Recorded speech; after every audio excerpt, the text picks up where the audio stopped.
Okay, we got our bearings out. We're all set to put the new bearings back in the hub. So we have our install tool here. Really just a long bolt. What do we got? 7/8 nut, washer, the backing plate, and the bearing install die. This goes into the bearing. It supports the inner race and pushes on the outer race. So you can't really cock it and get this thing in there crooked or push on the bearings. Before, I used to freeze the bearings, drift them in there with a seal bearing drift set, and for the most part you can get them in there, especially if you freeze them. I mean, look, this is about to go in, but let's do this the right way. So first things first, get your new bearings. Some people freeze them in the freezer for 2 days. Really, a day will work. When you go ahead and do that, the conspiracy theory is that you're introducing condensation into the bearing. My thoughts on this, not that you probably care, but they're chrome bearings. The races are chrome plated if it's a good bearing, and any condensation that does develop inside this bearing is going to evaporate as soon as you run this thing down the road. If you do freeze your bearings and you install them and put them on your bike and immediately run down the road somehow so quickly that the grease inside there doesn't have time to come up to room temperature, you're probably doing yourself a disservice. So freeze them, don't freeze them. If you're using the right tools, you shouldn't need to anyway. So the instructions say to lightly oil this tool. So I'm going to take this thing and I'm going to wipe it off. Make sure there's no machining dust on there. I'm going to lay it on there and give it a light coat of oil. If you take care of your tools will take care of you. Everything goes easy. So we're going to take this backing plate and this bolt, crawl around this camera, and I do not have fancy equipment. So I'm going to jiggle your brain here a second, and I'm going to put this up through the hub. So this backing plate is going to rest on the lip of the hub where the bearing is going to stop. So this actually fits inside the hub. So we're going to put this in from the back side. I would say put it in with the conical side facing up towards the other side. So if you wanted to, you could drop your center spacer in there. And in theory, that should allow you to pull that bearing in and stop it exactly where it needs to be. Also, you're always going to want to do the left side bearing first. And Harley manual says put the letters facing out.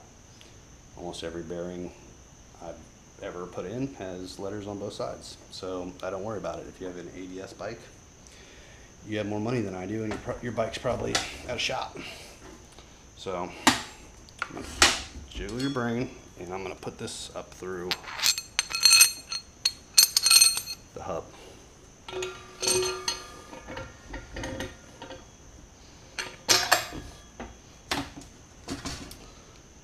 So we are through.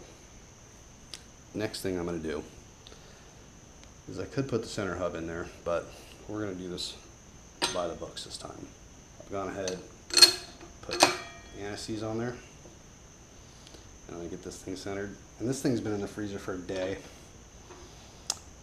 I spent the money and got the tool. I don't feel like I need to put a bearing in the freezer for 3 days to make it drop in like butter if I have the proper tool. So everything feels centered. I put the die in, the washer on, the 7/8 nut. The other side of this bolt, the head is actually 19mm, and you probably heard me rant on the hardware size of the bearing installer. Oh, I just caught a bad thread or a piece of junk in there.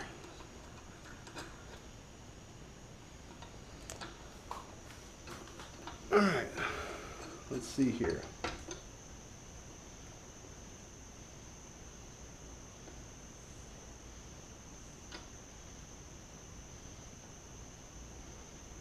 It doesn't look like a bad thread. So what are we stopping on? Stopping on something. Right there, yep. Just a little burr in the bolt. So,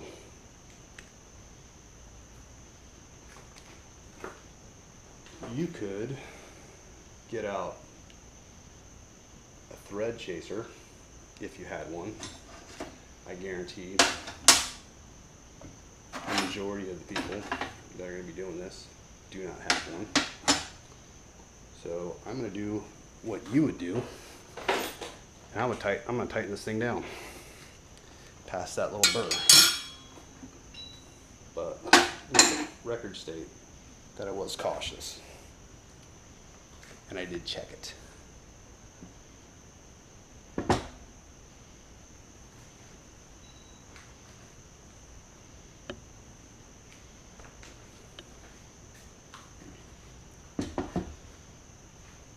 I'm looking for my 19mm socket that I pulled out. Go on the back side of this thing. I don't know where to put it, so I'm going to grab another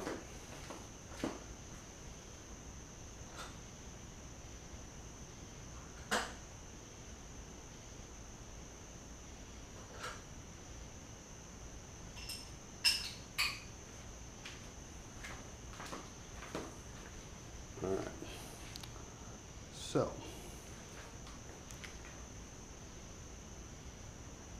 I know, thrilling, right? The bad thing is I'm not going to edit this, so you're going to have to sit through this.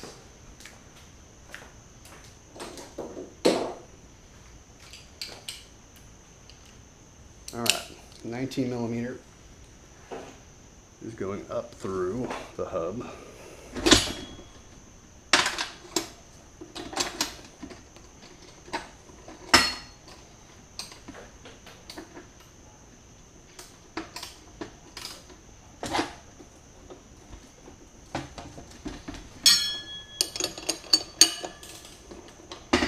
And righty tighty, lefty loosey. Alright, we got past that little whatever that was variation in the thread. Let's see if I can hand tighten this more.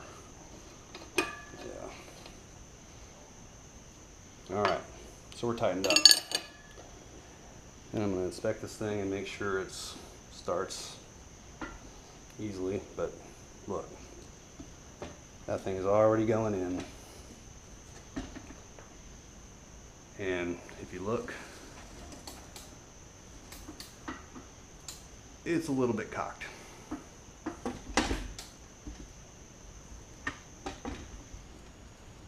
So,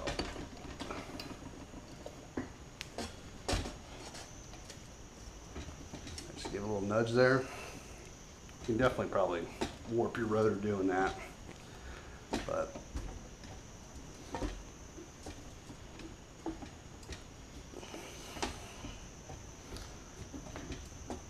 this is going in smooth as butter. And I'm going to keep going until it lightly seats. And I'm just going to give a little, yeah, one of those guys. Clear away that. And you can see that it's just flush. I'm going to give it one more little. It's still turning pretty easy, so I'm not pushing on this thing to where it's, there we go. You want to go gorilla on this thing. You just want to tighten it down until it seats, and then leave it alone. Rope her loose. And